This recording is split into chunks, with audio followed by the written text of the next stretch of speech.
Hey guys, I'm meteorologist Chris Tomer. Let's talk some mountain weather, and the situation really hasn't changed. But take a look at the satellite. So this is the water vapor satellite image. The reds and orange represent drier air, and we are absolutely chock full of dry air across the Intermountain West with this giant high in place. And actually, a very important note, this high is strengthened over the last day of 3 standard deviations above the 30-year average, which means that when the first storm next week on the horizon begins to move in, it's going to really fight this high, and it's going to lose some of its strength. That's why I'm not too excited yet. What we need next week is not just one storm to battle this high, but we need a storm cycle to come in, not only break it and then crush it across the west. And between now and then, the best, heaviest precip will be in the Pacific Northwest. Look at the storm track reaching all the way back into the west, in the West Pacific, and technically speaking, this now it qualifies as a atmospheric river event for the Pacific Northwest. And I'll show you, I actually talked about this on my blog this morning. So there it is. As far as transport goes of precip and water vapor in the atmosphere, this is categorized as a moderate to strong atmospheric river for the Pacific Northwest. There may be another one coming on the 4th, 5th.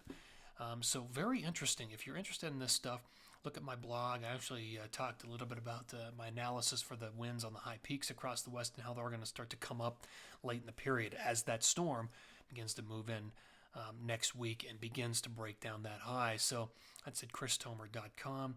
All right, let's look at the future radar, and I'll show you the position. So blue on this is snow. Nothing across the Intermountain West. It's all Pacific Northwest and British Columbia. So there's Wednesday morning, the 1st of December. It's all northwest. I mean, I'll just roll this through. There's a minor front that may drop down through Montana, Wyoming, and right there between Saturday night and Sunday. You can see that happening. There's not a lot with it. It's extremely minor, and it's going to be bumping up into that giant high. But this is the 5th of December right here. Let's move into the 6th. Let's move into the late on the 6th and 7th.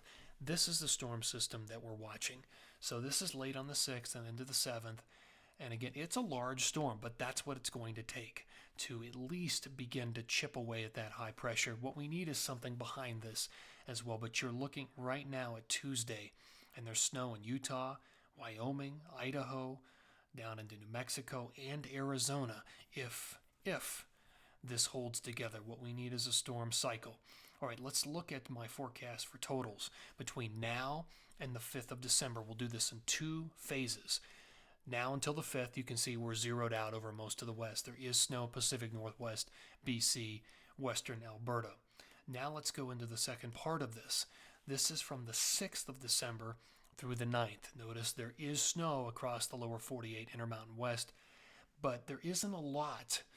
I really think what we're looking at here is a lot of uncertainty as to whether that storm system will be strong enough, what the effect of the high will have on it. But at this point, we're looking at some moderate amounts.